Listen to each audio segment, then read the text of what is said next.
Ladies and gentlemen, welcome to another edition of Cults, Coffee, and Conversation. My name is Carl. And I'm Holly. I'd like to welcome you back to another exciting edition of Cults, Coffee, and Conversation. We hope you enjoyed the last episode, Synanon. Yeah, the Kmart version of Alcoholics Anonymous. I don't think so. Well, so far it's coming off like that. Anyway, just kidding. Oh my gosh.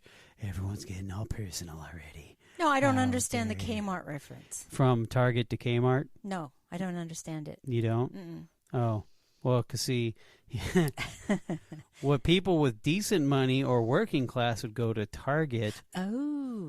Kmart is where you go to when you couldn't afford Walmart. Oh, I see. Well, see, that I'm glad you explained it because I couldn't understand. I didn't get your reference. I think a lot of people my age would get that reference and laugh because every time you walked into Kmart, there was just a cloud of just what's the word I'm looking for? I can't even think right now. You threw me in a smidgen of a curveball. I just thought maybe Goodwill. A shame. Yeah, it would have been the Goodwill. No, Kmart. Come on, you say Kmart, it's like I'd rather go to Walmart than Kmart. Well, guess what? Kmart is no longer around, so we don't have to worry about it. Yes, pre and post COVID-19, the parking lot's the same. Anyway, what? It's a bad joke. Roll with it. Oh, I see. Oh, my God. Man, I must need some more coffee because I am not getting references or jokes right now. That's okay. That's fine. Well, anyway, guys, we hope you enjoyed the second episode. Of course, we are on the third episode, and, of course, our hearts go out to all of our cultonites out there who enjoy our podcast and enjoy our weird sense of humor and so on and so forth. We also want to continue to say thank you for all the people who leave positive feedback. It does feed the ego. I'm not going to lie. It's nice, encouraging as well. Thank you guys for giving us 5 stars. We want to continue to climb that chart, that algorithm, so we are in tops in arts and leisure. Society and culture. Something like that. Anyway, society and culture. Anyway, we want to climb those charts. Believe it or not, guys, I can't explain it. It does help the brand, and we need to grow this brand. All righty? We good? No. Wait, have I already begged for 5 stars? No, we still haven't done our thing yet. So, speaking of feedback, a little rusty. Anyway, speaking of feedback, let us know what you think on our Facebook page at Colts Coffee Conversation. We have our Instagram at Colts Coffee Convo. We got the Twitter at Colts Coffee Con 1. That's Colts Coffee Con and the number 1. And also we do have Colts Coffee Convo at gmail.com. But wait, there's more. There's another way of getting in contact with us. Holly, take it away. Take your voice memos on your smartphone, record a memo to us, and send it off to cultscoffeeconvo at gmail.com. Beautiful. Thank you, Holly. Thank you indeed. Now, before we get into our conversation about our cults, we must talk about our coffee because that is one of the staples in our lovely trio of Cults, Coffee, and Conversation. Holly, what are you drinking? Well, I'm still with the home brew because we are still at home. We're staying at home for the most part. We did not go to Starbucks or the Drip, even with their takeout. And yeah, we're trying to be good. And plus, it saves money. Yes, it does save money. Yeah, we can spend it on other things, like takeout food that gets delivered. Beautiful. Support your local business. Mm-hmm. And I, too, am suffering with homebrew. Yay. Okay, well. Woo! All right, okay, none of that positivity. All righty, so let's get into it. Are you ready, Holly? No, they have one more thing to do. We have one more thing. What do we got to do? You have our disclaimer. Ah, yes, our disclaimer. This is for entertainment purposes only. We are not theologians. We do not have degrees in theology. We are normal people who take a look at the evidence that we have. We dissect it. We tell the story. And we sit back and go, you can't make this crap up. That is correct. Yeah, this is, oh my gosh, for real? Yes, for real. Now are we ready? Yes, we are. Let's do this. Okay, so just like previously, before we talked about the game, we talked about the trip, we talked about famous people like Mr. Spock shelling out some money for these guys, and a lot of our famous actors back in those days. Well, now Mr. Dieterich is now focusing on the Utopian Society, which was from 1967 to 1963. Now, no, 73. Did I say 67 to 63? Yes. Sounds like great years of muscle cars. Oops.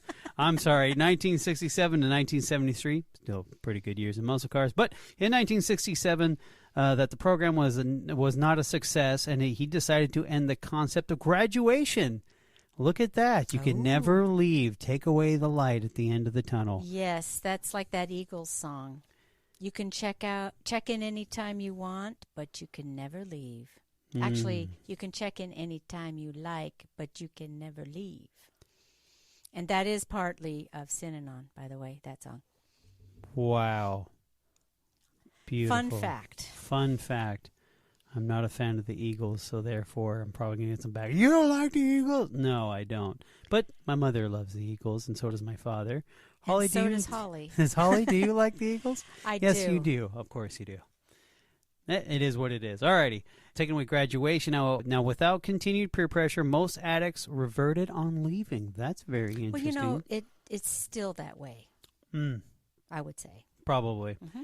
As full recovery for graduates was not happening sufficiently, Diederik proclaimed no one should ever graduate. So, constant control. If they remained forever, they would build a utopian world designed by, of course, you know who, Diederik. Now, the organization developed a business that sold promotional items, which was very successful enterprise and eventually generated roughly over $10 million a year in revenue. This is the 60s. Yeah, and when a dollar meant a dollar. You go to a grocery store for a family of 4 with $20 and come back with change and fill some gas in your tank. Oh, I want to also mention this, the little enterprise, the promotional items. Mm-hmm. Someone else that we know did that too, that we've covered. Oh, who's that? Refresh my memory. There's so many. Oh, I know. It was Tony Alamo. My name is Tony. Okay, don't get me going. Don't get me on that guy. Okay. Oh my gosh. But their organization also did the promotionals. Now don't forget, Hollies. We too had our own little store. Be quiet, Bhagwan. We're in the middle of a podcast. Okay. All righty. So, of course, like I said, $10 million per year. Now, the Synanon Enterprises would run gas stations and make pottery. Gas stations and make pottery. I think some people got some free gas out of that. Anyways, Diederik bought and sold real estate, so that's very profitable as well. Synanon owned apartment buildings and other income businesses without having to pay workers or taxes. Yep, this is the same scam that the Tony Alamo Ministries did, and I'm sure others too. Well, what about the Rajneeshis? Yes, that too. Yeah. Well, pretty much everyone we've covered. Yes, pretty much. I mean, yes, that's a good revenue builder for them. Oh, absolutely. Not paying anybody and you're pocketing all the cash. Hello. Now, also in 1967, they purchased the Club Mesa Del Mar, a large beachside 1926 hotel in Santa Monica. Now, during World War II, it was a military headquarters. It was also used as a center and dormitory for drug treatment and business operations. Now, Synanon pressured old club members to leave, and complaints led to the city by taking action may have changed Synanon's course of history. For example, the city claimed it owned the beachfront, and rather than take the issue to the court, it sent police officers and bulldozers across the sand, knocking down cabanas and paved courts. That makes no sense. Well, why would you don't want to go to court, but you're willing to take the police officers and bulldozers? That's kind of weird, city of Santa Monica. I believe they believed, the law was on the city's side. They don't own the beach. And so, we're talking about these things, but if you have a bunch of ex-drug addicts on the beach, they're saying you can't use the beach. So to other people, the public, all beaches are public. Okay? Right. There's no such thing as a private beach in California. Right. So if they were, say, walking down the beach from another part, the Synanon would prevent them from coming through. They felt, I'm sure, that they had the law on their side. Right. But because they did it in such a violent way, nowadays I don't think this would happen because, people have learned. But, yeah, they made the 60s. They made a big mistake. Yeah, they did. Now, also, they had paddy wagons. That's so funny. Paddy wagons awaiting the Synanon protesters. They still have a paddy wagon of sorts in Anaheim. The drunk tank. No, paddy wagon is something that you put a bunch of people in that you've arrested. Sounds like something from the 1930s. Yeah. Come here, sir. You're getting your paddy wagon. That is true, but they have a big bus. Yeah, like the sheriff's buses that drive the people to court. Oh, okay, gotcha. That would be considered a paddy wagon. Okay. Also, another thing, Dietrich appeared at a press conference and declared the city had fallen into the hands of mad dogs, and Synanon was going to sue them all. Sue the bastards. Oh, inside joke. Yeah, I was going to say, that's a little inside joke for everyone. Some people might get it. Anyway, as a result of its poor conduct, Santa Monica surrendered Synanon, and Synanon became untouchable. It no longer obeyed zoning rules. Sympathetic donations reheated, and Synanon soon became Santa Monica's largest landowner. Thank you, Mr. Spock. Okay, so I'm wondering if the city council of Santa Monica said, well, wait, what just happened? Pretty much. You know, they all of a sudden now we're taken over. We're taking over.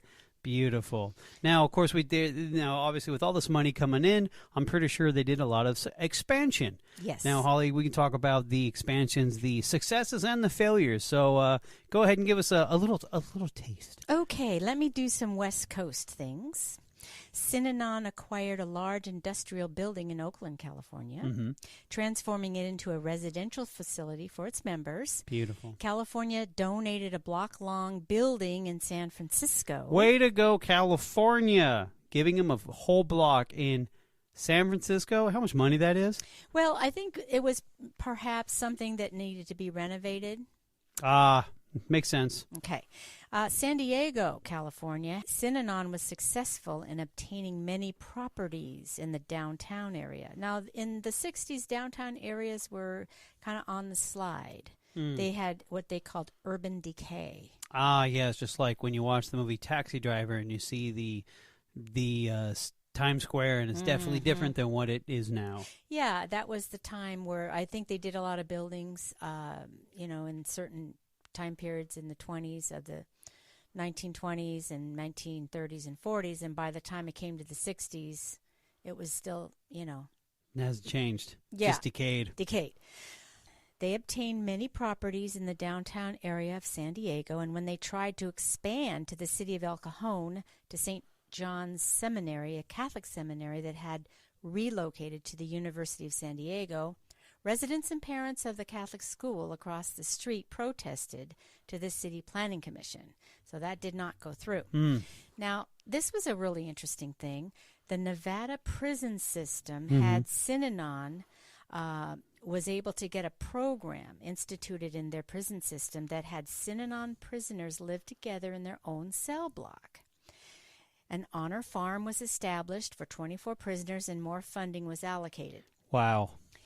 After 2 apartment buildings were going to be used for housing Synanon drug addicts on the outside, neighbors protested, and a grand jury looked into Synanon. It was a zoning issue. So, yes, many times it has to be one of these things like a zoning issue, tax problems that bring certain big things like this down. Well, taxes brought down Al Capone. Yes. So. So eventually a John Birch Society member was able to convince the city government Synanon had ties to communists. Of course. Well, this is the 60s. Yes, it is. So, that was a big old huge thing. Okay, so now, Carl, why don't you go through some East Coast things? Yeah, because believe it or not, they also expanded to the East Coast.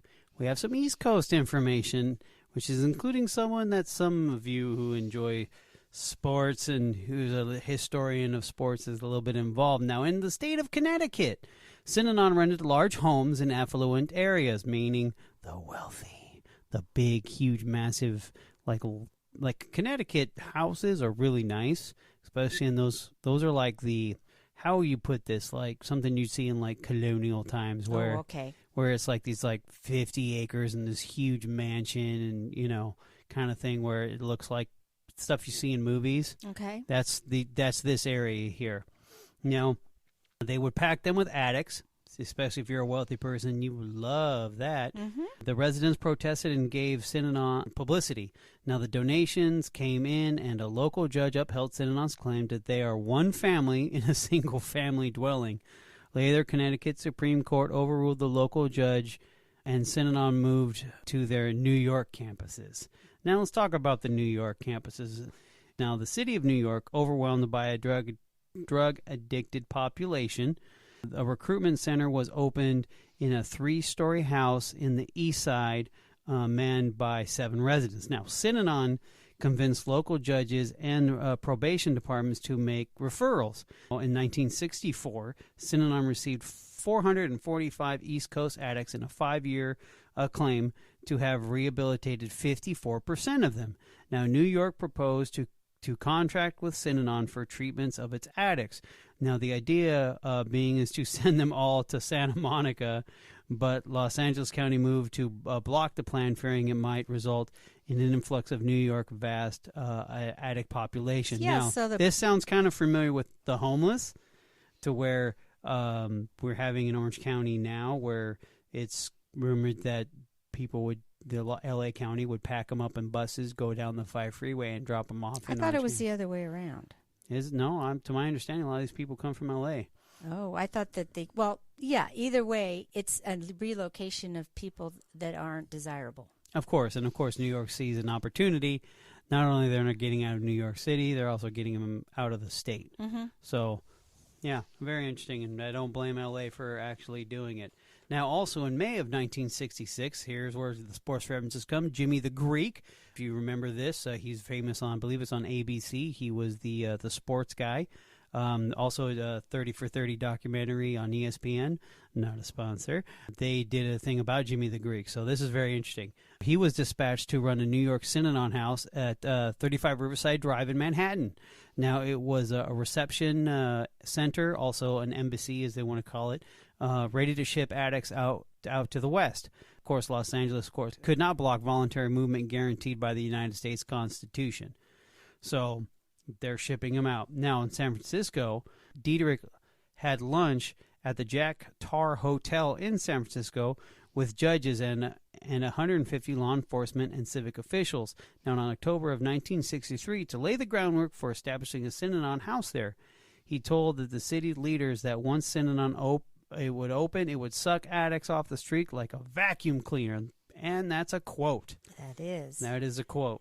Holly, give us a little more detail as far as Mr. Diederich and his moves in San Francisco. Okay, in February of 1964, Synanon, with Diederich himself, along with his daughter, Jadie, and 16 others, moved into San Francisco, renting for $650 a month, a very huge area, 87,500 square foot, to complete with a swimming pool, 3-story brown shingle mansion called the Clay House Street, and in the exclusive Presidio Heights section. Ooh. In March, Diederich and Betty, that's his wife, started having Synanons at the house, placing overstuffed sofas in a circle by the fireplace and invited members of the community. But soon, a new battle began to oust them from the rich neighborhood. Locals became outraged, and Diederich claimed he was receiving threats to burn the house down. Synanon children went to school under escort. San Francisco attorney Richard A. Bancroft asked that people give them a chance, learn of their good works and how peaceful they are. By now, Diederich was more word-savvy and claimed that they were not violating any zoning laws, as they were all one big family. To explain the 19 people living in the mansion, he classified, in addition to his and his brother-in-law Wilbur Beckham's families, there were 3 women as maids, 2 as cooks, 3 as secretaries, and 1 each as a butler, handyman, plumber, and chauffeur. All happened to be former drug addicts. So San Francisco City Zoning Administrator Clyde Fisher responded that was more domestics than allowed, and the office on the second floor was illegal. The local Presidio Heights Association demanded a reduction of household residents, including the domestic. Dietrich told the press that all the opposition was based on racial overtones, blacks living with whites. Later, he withdrew his word game, saying, "Oh, we don't have servants in Synanon." Right. So he played the race card, and then he backed out by saying, "Oh, at first all these are domestic servants," but then he said, "Oh yeah, we don't have servants." Well, here's my thing. If he's given a big old huge mansion, the square footage is extremely huge. I can see I'm conflicted on this one. I'm very conflicted on this because if it's 87,500 square footage, that's a large house. It does require a few people to live on there, but if you got 15 people living in a mansion, then that's their prerogative, right or wrong. Yeah, I guess because it's a very highfalutin place. This is the 60s. They had more zoning, maybe. They didn't want people. Now, remember, okay, this was in 64. Yeah, it's pre-Haight-Ashbury stuff. So I'm not sure. But evidently, they wanted the zoning laws were on the books. Right. And they were able to get them out of there. Right. But Dietrich, his main thing was to get publicity because every time he did, he got more money. More money, yeah. And, they just picked up and went to the next spot. And the thing is, it's San Francisco. It's like the bleeding heart liberal capital of the world. I don't know then if it was. Ah, okay. Okay, because they were, California was very... Oh, now Ronald... No, he was not governor. I'm sorry. Edmund G. Brown Sr. was... governor. Okay. So anyway, with that, that's pretty much their utopian thing, and apparently it's not very utopian, isn't it? It's like they tried, they failed. I mean, it's more financial success at this point. At this point, yes, where it's like, okay, you kind of got some talents in New York City. You have a famous person at that time, and during this time, he was very famous, Jimmy the Greek. Believe it or not, he was one of the first people to start talking about gambling on air about as far as football games go. So that's, that was huge then.